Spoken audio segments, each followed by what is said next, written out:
नारायणं नमस्कृत्य नरं चैव नरोत्तमं देवीं सरस्वतीं व्यासं ततो जयमुदीरयेत्। बोलो श्री गौरचंद्र भगवान की जय। श्री श्री चैतन्य चंद्रोदयम। পূর্ব দিবস আমরা আস্বাদন করছিলাম যে অধর্ম বলছিল যে বন্ধু এই তো লোভের সময়, অর্থাৎ শ্রীমান মহাপ্রভুকে অভিষেক করিয়ে ভক্তগণ সকলে নানা প্রকারের দ্রব্য যে উপহার দিচ্ছিল, অলংকার আদি পরিধান করিয়ে দিচ্ছিল, সেইটা দেখে আর কি অধর্ম বলছে বন্ধু এই তো লোভের অবসর, মানে লোভ এইবার নিশ্চয়ই গৌরাঙ্গকে পরাস্ত করতে পারবে, অবশ্যই পরাস্ত করতে পারবে। তো সেই রকম একটা কথা সে বলেছে। তখন অধর্ম বলছে বন্ধু যেহেতু যে লোভ মানুষ সহজে ত্যাগ করতে পারে না, মানে পরিণামে সবাই জানে লোভ যে দুঃখ দেবে, হ্যাঁ, কিন্তু তথাপি এই লোভকে ছাড়তে পারে না। লোভ বড় অনেক খতরনাক জিনিস। তো ঠিক সেই রকম একটা কথা বলল। তো তখন ওই কলি বলেছিল যে কি না দেখো ইনার অন্য কোনো কিছুতেই একেবারে রুচি নাই। বলছে যে না তো ইনি কোথাও শুনছেন, না তো কোনো কথা বলছেন, একদম উনি শান্ত হয়ে আছেন। বলছেন না ভাষতে না নক্ষতে না শৃণতি না কিঞ্চনা সানন্দ স্থিমিত কিন্তু তেজ সুপরমেদতি, মানে সে একদম চুপচাপ হয়ে আছে, মানে সে কোনো কথা বলছে না একদম। তো এই জন্য বলছে যে মানে তার কোনো কিছুই লোভ ক্ষতি করতে পারবে না। তখন অধর্ম বলছে সখে ইয়ম অপি মদস্যৈব রীতি, বলছিলেন যে কলি নায়াম ইতি নিভাল্য পোষ্য পোষ্য এসে খোলু। কলি বলছিল যে দেখো তুমি এরকম কথা বলতে পারো না, কারণ না ভাষা না নেক্ষতি না শৃণতি না কিঞ্চনা স্বানন্দ স্থিমিত কিন্তু তেজসা পরমেধতে। অর্থাৎ ইনি না তো কথা বলছেন, না কিছু দেখছেন, না শুনছেন, অর্থাৎ আনন্দে স্থিমিত হয়ে যাচ্ছেন, আবার ক্ষণে ক্ষণে মহা তেজ হয়ে যাচ্ছেন। তখন অধর্ম বলছিল সখে ইয়ম অপি মদস্যৈব রীতি, অর্থাৎ এইটা হচ্ছে কিসের মদের লক্ষণ, হ্যাঁ, অহংকার মদ মাৎসর্য বলছে এটা হচ্ছে মদের রীতি লক্ষণ। বলছে মুকি করত্যালমুক মহো আনন্দ মন্ধি করত্যবধিরম বধিরি করোতি योऽयं बलि सुमनसं विमनी करोति सश्रीमदो वदनकस्महोपहत्यै। বলছেন যে মদ মানে মানুষের যে মদ সেটা কি করতে পারে। বলছে দেখো এই যে অহংকার, মদ মানে হচ্ছে অহংকার, সে অহংকার মানুষকে কি করতে পারে, তাই বলছে যে যখন কারো অহংকার হয়ে যায় ব্যক্তির, মুকি করত্য অলম মুক মহ আনন্দ, অর্থাৎ যে বাচাল ব্যক্তি যারা হয় না, বলছে এই বলবান অহংকার বাচাল ব্যক্তিকেও আর কি মানে একেবারে মুখ করে দেয়, মানে বধির, মানে চুপচাপ একদম কথা বলছে না, মৌনই হয়ে আছে একদম মনে হয় এরকম। তারপরে বলছেন যে কি আনন্ধ অন্ধি করত্যি, অর্থাৎ যে অন্ধ ব্যক্তি অন্ধ নয় তাকেও অন্ধ করে দেয় অহংকার। অবধিরাম বধির করতি, মানে অবধির ব্যক্তি যে হয় তাকেও বধির করে দেয়। ইয়ো আয়ম বলি সুমনসা বিমনি করতি, অর্থাৎ যদি কারো আর কি মানে মন ভালো থাকে সেই মনটাকে তার বিমনা করে দেয়, মানে মনটা ভালো আছে কিন্তু অহংকার হয়ে গেলে তখন মানুষের মনটা বিগড়ে যায়। ঠিক আছে, মানে তখন এই যে তার এই যে অহংকার, যে কোনো বস্তুর অহংকার হতে পারে মানুষের। বলছেন সশ্রী মদ বদনাকুষ্মহ পহত্য, অর্থাৎ যে ধনের যে অভিমান, যে মদের যে অভিমান, কোনো বস্তুর যে অভিমান, সেই অহংকার আর কি সে সব কিছু করাতে পারে। মানে যখন মানুষ অহংকারী হয়ে যায় তখন সে সব কিছু করতে পারে আর কি। এই গর্বের জন্য সে আর কি কাউকে আর কি মানে মানে সে কিছু জ্ঞানও করে না, মানে সে সবাইকেই মনে করে, সে তুচ্ছ তাচ্ছিল্য মনে করে। ঠিক আছে, তো এইটা বলতে আছে, এই জন্যই বলছে তদ অলমত্র চিন্তা একস্য অবসর্বে সর্বেষামেব অবসরণমেয়, তা বলছে আর কোনো চিন্তার কারণ নাই বন্ধু, এই অবসরে আর কি লোভ আর কি অহংকার আর কি তার মানে ভিতরে প্রবেশ করতে পারে।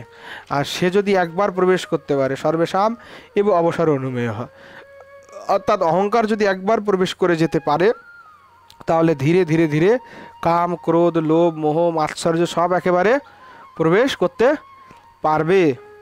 বলছে এক যোগ নির্দিষ্টানাম সহবা প্রবৃত্তিভি সহবা নিবৃত্তি ইত্যাদি না। বলছে কি যে যেমন পালকি যখন বহন করা হয়, চারজন একসাথে বহন করে, তো বলছে পালকি যখন কেউ বহন করে তখন চারজনকে একসাথেই চলতে হবে, তিনজন কিন্তু চলতে পারবে না। তো বলছেন যে এই যেমন পালকি বাহকের যেমন যেমন একই সাথে প্রবৃত্তি এবং একই সাথে নিবৃত্তি হয়, মানে যদি একজন থামে মানে তিনজনকেও থামা লাগবে, ঠিক আছে। যদি মানে দুইজন থামে তাহলে বাকি দুজনকেও থামতে হবে, মানে আর একজন যদি চলতে শুরু করে তাহলে বাকি জনকেও চলতে হবে, মানে তাৎপর্য যেটাই একসাথেই চলতে হবে একসাথেই থামতে হবে, তো একসাথেই নিবৃত্তি হবে একসাথেই আবার চলবে। ঠিক এটা এইভাবে যদি লোভ একবার ঢুকতে পারে, মানে কাম ক্রোধ লোভ মোহ মদ মাৎসর্য এইগুলো সব মানে একটা যদি ঢুকে যায় তাহলে বাকিগুলাও ঢুকে যাবেই যাবে, আজ কি না বা কালকে হোক তোমার ভিতর এটা ঢুকবেই ঢুকবে ঢুকবেই ঢুকবে, ঠিক আছে। যেমন শিবজি মহারাজ কামকে ভস্ম করে দিল, কিন্তু মোহিনীর প্রতি তিনি আবার ধাবিত হয়ে হলেন না, তারপরে এবার ভৃগুকে ক্রোধিত করে আবার মারতে গেল। দেখো কাম ক্রোধ সবই কিন্তু আবার এসে যাচ্ছে। তাৎপর্য হচ্ছে যে মানে একটা যদি এরা ঢুকতে পেরেছে তোমার ভিতরে তাহলে বাকিগুলো সবাই প্রবিষ্ট হয়ে যাবে একদম সাথে সাথে, যে না এইবার ঢুকে গেলাম। ইত্যাদিত্যেন বলছে অন্যোৎকর্ষা সত্তান মানসী মলিনতা কর্য কাপট্যকারী यत्रोत्पद्यते तम हि प्रदहति সহকোটরাগ্নির যথাগম। বলছে যে মদের সহিত মাৎসর্যের প্রবেশ হবে, আর মাৎসর্যের কাজ হচ্ছে সবই পরমাশ্চর্য, অর্থাৎ মাৎসর্য হচ্ছে কি যে অন্যের যদি প্রতিষ্ঠা হয় উৎকর্ষ হয়, অন্য একটা ব্যক্তি যদি ভালো কিছু করে সেইটা একদম মানে মনে সহ্য হয় না, এটা মাৎসর্য। মানে আমার থেকে ধরো সামনের ব্যক্তিটা অনেক ভালো কিছু করতেছে, একসাথে আমরা এসেছি, এখন দেখতেছি যে অমুক অনেক আগে উঠে গেছে আর আমি সেই আগের জায়গায় থেকে গেছি, বা আমি অত দূর যেতে পারি নাই, তখন ওই ব্যক্তির জায়গায় উঠতে পারি নাই, তো আমি তখনও নিন্দা করব, মানে ওকে বলবো ও তো কিছু জানে না, ও তো সেদিনকার ছেলে, এইরকম মানে একটা ওর প্রতি একটা হিংসা, ওর প্রতি ওর উৎকর্ষটা দেখে আর সহ্য হচ্ছে না, মানে ওর যে খ্যাতি হয়েছে ওইটা সহ্য হচ্ছে না। বলছে মনের মলিনতা ক্রূরতা কপটতা এইগুলার জনক হচ্ছে কে? মাৎসর্য।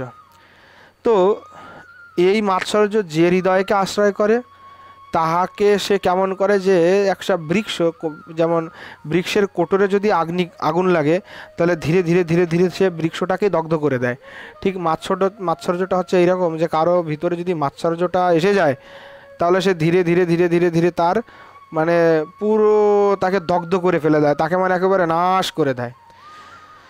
মানে এই মাৎসর্য যার হৃদয়ে আশ্রয় করে, হ্যাঁ, তাকে লোকে কিন্তু খল দুষ্ট বলেই আর কি দুর্নাম করতে থাকে সবাই লোকে, যে খল ব্যক্তি দুষ্ট ব্যক্তি।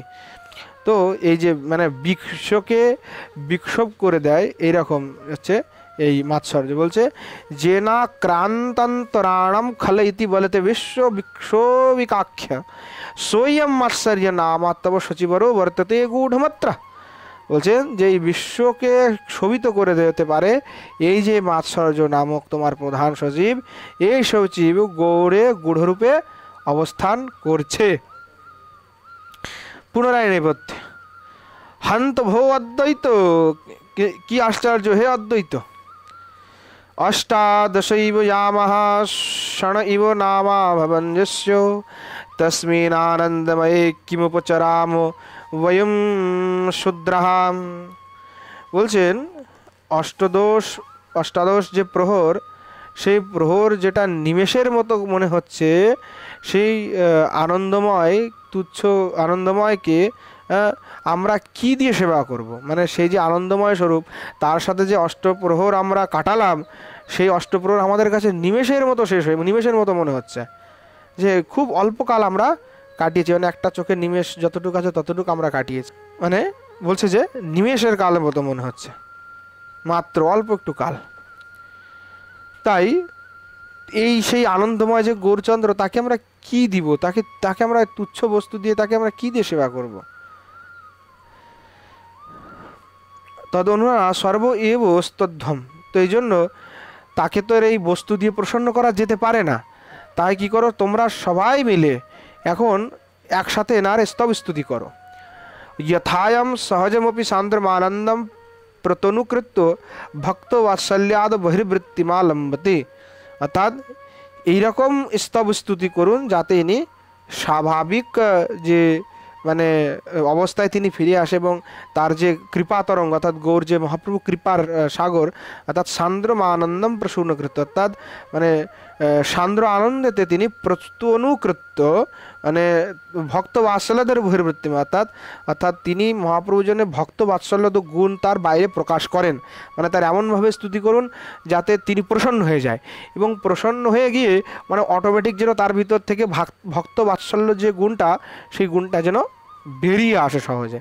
তো ভগবানকে স্তুতি করলে কি হয়, তখন ভগবান অটোমেটিক মানে প্রসন্ন হয়ে যায়, মানে তখন তিনি অটোমেটিক কিন্তু করুণা প্রকাশ করে দেন। এই জন্য আচার্যরা এই স্তব স্তুতির সময়, যখন আমরা আমাদের সাধনার সময়, তখন দেখবে আচার্যরা বিজ্ঞপ্তি প্রার্থনা এগুলা লিখেছেন যে এগুলা করতে হবে। এই বিজ্ঞপ্তি প্রার্থনাগুলি এই জন্য করা হয় যাতে ভগবান প্রসন্ন হন, কৃপা করেন। এই জন্য কলি শ্রুতাম সখে শ্রুতাম, বলছে শোনো সখা, শোনো শোনো, সখে শ্রুতাম সখে শ্রুতাম, শুনলে তো বন্ধু, শুনলে তো? ভক্তা হি কেবলম ঐশ্বর্যম না শান্তে যদেবম শ্রীনিবাস নিগদতি। বলছে দেখো, ভক্তবৃন্দ কেবল ঐশ্বর্যকে সহ্য করতে পারে না। যদি কেবল ঐশ্বর্য হয় তাহলে কিন্তু ভক্তরা সহ্য করবে না, অর্থাৎ তার কিন্তু মাধুর্য থাকতে হবে। বলছে এই জন্য শ্রীবাস এই রকম কথা বলল, যদিবম শ্রীবাসও নিগদতি, এই জন্য শ্রীবাস এইরকম কথা বলল। অধর্ম শ্রুতাম, শুনলাম শুনলাম, কিন্তু এভির এবাস অন্তর্বর্তী মদ প্রখ্যাপতি সমনন্তরম মোহশ্চ। তখন ও অধর্ম বলছে শুনলাম বন্ধু শুনলাম, আসল কথা কি জানো তো, এই শ্রীবাস এদের মাধ্যমেই তো এই লোকটার প্রচারটা চলছে। হ্যাঁ, এবং এই ব্যক্তির যে অন্তরের ভিতরে মোদ মোহ লোভ ভরা, সেইগুলা হচ্ছে এর পাশে পাশে যে পার্শ্বদগুলি আছে, এরাই হচ্ছে এইগুলা প্রচার করতেছে, এদের মাধ্যমেই প্রচার হচ্ছে। যেহেতু আনন্দ সহজো ভবেজ্যদি তদনাশো বিহাতুম সমস তেনান্তর্মদমে দুরোতি কপটাদ বিশ্বম তৃণম মন্যতে মোহশ্চিত স্বজনেষু নস্য কিমহ তেষাং বচ গৃহ্যতে। তখন বলছে যে আনন্দ সহস্বভাবের যদি, বলছে আনন্দ যদি সত্যি সহজ হতো, সত্যি যদি স্বাভাবিক হতো, তদা না আসৌ বিহাতুম, তাহলে ইনি কখনো সেটাকে ত্যাগ করতেন না আনন্দকে। অতএব সমস্তেন অন্তর মদমেদুর অতি কপটাদ বিশ্বতৃণম মন্যতে। অর্থাৎ এটাতে বোঝা যাচ্ছে যে কি ইনার ভিতরে অহংকার আছে, এবং সেই অহংকারের জন্য ইনি কপট ব্যবহার করছে, এবং এই কপটতা করে এই মানে কপটতাকে, অহংকারের প্রভাবে কপটতার দ্বারা তিনি এই বিশ্বকে তৃণ সমান মনে করছেন, তৃণম মন্যতে। মোহশ্চেত স্বজনেষু নাস্য কিমহ তেষাং বচ গৃহ্যতে। বলছেন আর যদি স্বজনে তার মোহ না থাকতো তাহলে তাদের কথা কেন তিনি গ্রহণ করতো, মানে তাদের কথাকে কেন মানত? নিশ্চয়ই স্বজনের প্রতি তার অবশ্যই কোনো না কোনো মোহ আছে। তখন কবি বলছে আরে মূর্খ, এইটা স্বজনের প্রতি কোনো মানে মোহ নয়, এটা হচ্ছে বাৎসল্য। হ্যাঁ, এটা হচ্ছে বাৎসল্য গুণ। তো অধর্ম বলছে শূদ্রে মোহ ইতরত্র স্বজনের বাৎসল্যমিত উচ্যতে। হ্যাঁ, বলছে শূদ্র যে মানে স্বজনে মানে মানে যদি মোহ থাকে, সেটাকে আপনি বলছেন যে কি বাৎসল্য, মানে এইটা শূদ্রে মোহ, অর্থাৎ শূদ্র ব্যক্তির যদি এরকম হয় তাহলে আপনারা তাকে বলেন মোহ, আর যদি মহৎ ব্যক্তি হয় তাহলে তখন ওর ক্ষেত্রে এটা হয়ে যাচ্ছে বাৎসল্য। মানে এরকম করে আর কি বলছে অধর্ম, যে মহাপ্রভুর তো মোহ আছে, তখন মানে অধর্ম বলছে যে মানে ছোটোখাটো লোকে যদি করে তাহলে ওইটা হয়ে যাচ্ছে মোহ, আর বড় বৃহৎ লোকে যখন করে তখন ওইটা হয়ে যায় বাৎসল্য। কলি বলছে অজ্ঞ, বলছে মূর্খ। জীবাশ্রয় বিচার, জীবাশ্রয়ম বিচার, বলছে এই সমস্ত বিচার হচ্ছে জীবের মধ্যে, জীবের বিষয়ে এই বিচারটা জীবের বিষয়ে হতে পারে। শূদ্র শূদ্রত্বস্য জীবগত্ব আদিতি, ছোট বড় পৃথক বুদ্ধি যেগুলি হচ্ছে জীবের ধর্ম, জীবগত ধর্ম। ঠিক আছে।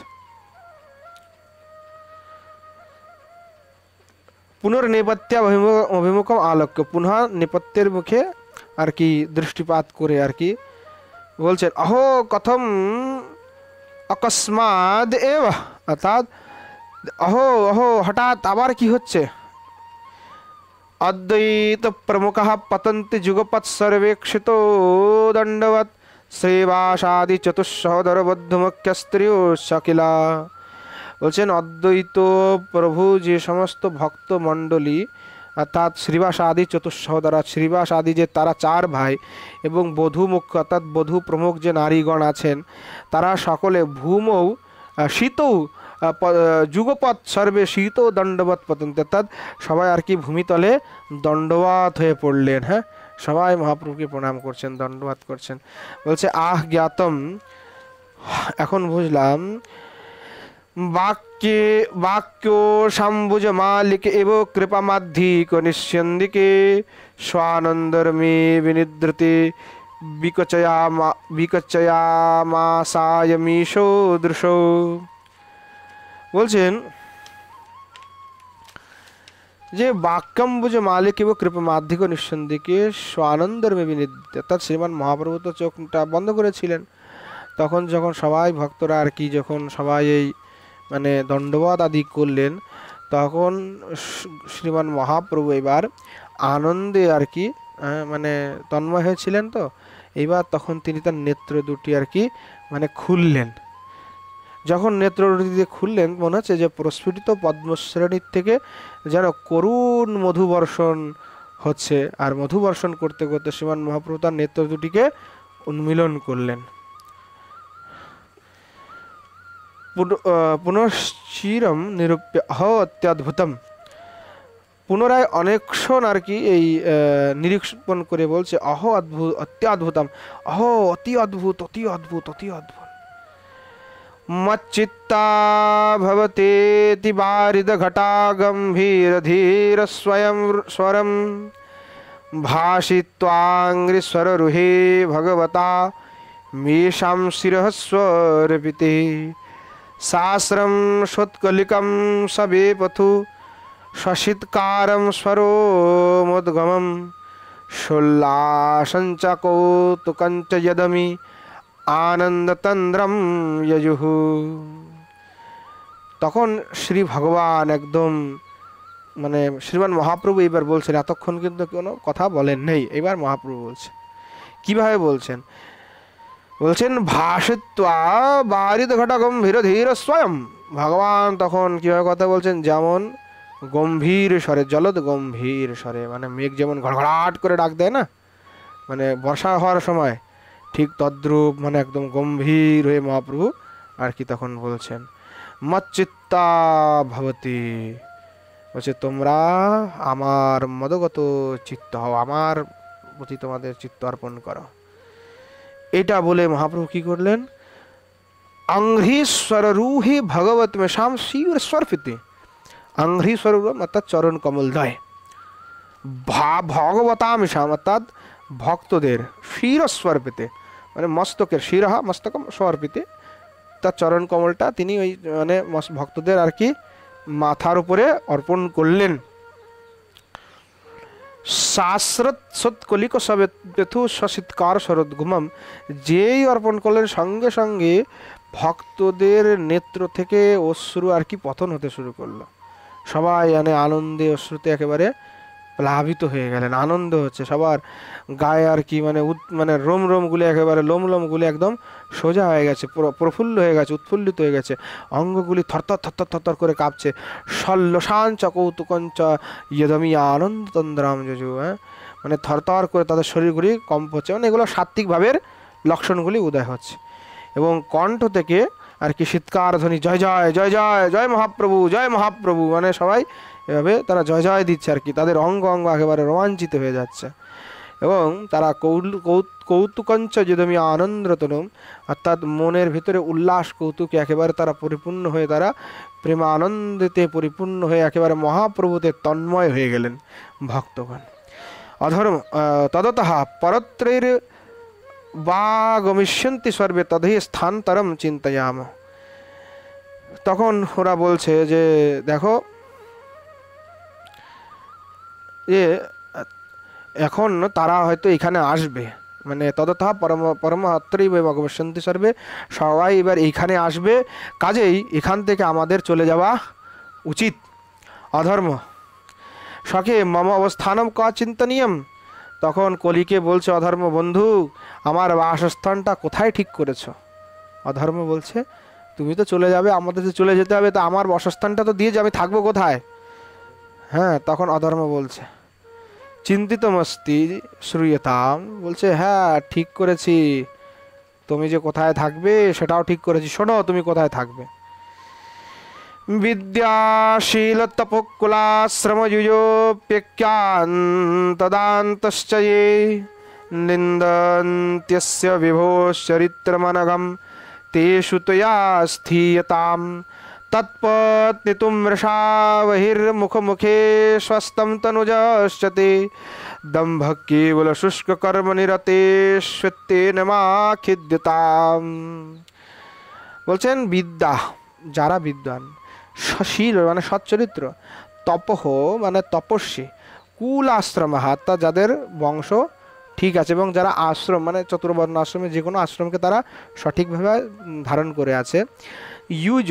ইউজোপি অর্থাৎ শ্রম ইউজোপি, আশ্রম ইউজোপি অর্থাৎ মানে যারা জিতেন্দ্রীয়, অপি একান্ত দান্তশ্চ অর্থাৎ মানে যারা একেবারে জিতেন্দ্রীয় হয়ে গেছে, কিন্তু সেই সমস্ত ব্যক্তিগণ নিন্দন্তস্য বিভোঃ চরিত্রমনঘম অর্থাৎ সেই মহাপ্রভুর নির্মল চরিত্রের যদি তারা নিন্দা করে, তেষু ত্বয়া স্থীয়তাম, তুমি তাদের ভিতরে গিয়ে বাস করবে। অর্থাৎ যারা গৌরের নিন্দা করবে, গৌরের বিরোধী হবে, গৌরাঙ্গ মহাপ্রভুকে মানবে না, মহাপ্রভুকে নিন্দা করবে এবং মহাপ্রভুর চরিত্রে নিয়ে তারা বিভিন্ন কথা বলবে, এই তুমি অধর্ম তাদের হৃদয়ে গিয়ে অবস্থান করবে।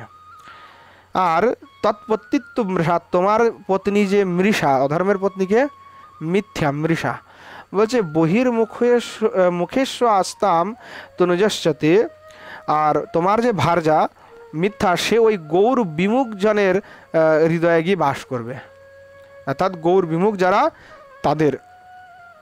আর দম্ভ কেবল শুষ্ক কর্ম নিরত স্বেদন মা খিদ্যতাম, আর তোমার যে পুত্র আছে, হ্যাঁ তনুজশ্চতে দম্ভ, তোমার যে পুত্র আছে দম্ভ, সেই দম্ভ কী করবে? বলছে কেবল শুষ্ক কর্ম নিরতে সেন নিরত শ্বেতেন, বলছে যারা সূক্ষ্ম কর্ম করে থাকে, মানে কেবল ভক্তি রস শূন্য যে কর্মকাণ্ড আদিতে যারা যুক্ত, সেই শুষ্ক কর্মীগণের ভিতরে গিয়ে বাস করবে। মা খিদ্যতাম, বাসস্থান তো পেয়েছো, এই যার জন্য আর কোনো খেদ করো না। অধর্ম যথারুচিমতে, শখে তোমার যেরূপ অভিরুচি আমি সেই রূপই করব। ঠিক এই কথা বলে তারা ইতি নিষ্ক্রান্ত, এই কথা বলে উভয়ে আর কি চলে গেল। এবং ততঃ বিষ্কতস্কঃ তথা প্রবিশতি পর্যারঙ্ক রূঢ় ঘৃত দিব্যভূষ স্বানন্দ সুপ্ত প্রবুদ্ধ ইব ভগবান বিশ্বম্বরঃ পরিত বিভবশ্চাদ্বৈত দয়শ্চ দূরে কৃতন্তন্যে চ ভগবতঃ। অর্থাৎ এবার বিষ বিষকম্ভক। তো এখানে আর কি ভূত ভবিষ্যৎ বস্তুর পরিচয়ক যে অঙ্ক, সেই অঙ্ক এবার শুরু হচ্ছে। মানে ওরা চলে গেলে তার পরবর্তীতে দিব্য বেশভূষায় সজ্জিত হয়ে পর্যাঙ্ক রূঢ়ে, মানে পর্যাঙ্ক অর্থাৎ যে ওই আমরা কি বলি এটাকে, যে পালঙ্ক যাকে বলা হয়, পালঙ্কতে আরূঢ় হয়ে স্বানন্দ নিদ্রা হইতে জাগরিতের ন্যায় স্বয়ং ভগবান বিশ্বমদেবের আর কি মানে সাথে তার চতুর্দিকে তার ভক্তমণ্ডলী সতী সবাই সংকীর্তন পরায়ণ হয়ে সবাই ভক্তরা প্রবেশ করছেন। মানে ওই দৃশ্যটা আর কি নাটক মঞ্চে এবার প্রারম্ভ করা আছে, ওইটা আর কি বলছে যে নাটক করতে হলে তখন এইবার এরকমভাবে তারা প্রবেশ করবে। তো এইবার মানে মহাপ্রভু আদি সবার এই সংকীর্তন তারা করছেন, এইটা আর কি এখন প্রারম্ভ হচ্ছে। তো আজকে এখানেই বিশ্রাম দিচ্ছি। কালকে থেকে আমরা শ্রীমন মহাপ্রভুর যে চরিত্র, এতদিন তো আমরা কলি আর অধর্মের সংবাদই শ্রবণ করলাম, এইবার থেকে গৌর চরিত্রে আর কি আমরা প্রবেশ করলাম আর কি। এখন মহাপ্রভুর অভিষেক হলো, অভিষেকান্তে এবার সবাই গৌর চরিত্রের দিকে আমরা এগিয়ে গেছি। এবার কাল থেকে আমাদের গৌর চরিত্র আস্বাদন হবে। আজ এখানেই বিশ্রাম দিচ্ছি। প্রেম সে বলো জয় জয় শ্রী রাধে শ্যাম। নিতাই গৌর সীতানাথ প্রেমানন্দে হরি হরি বল।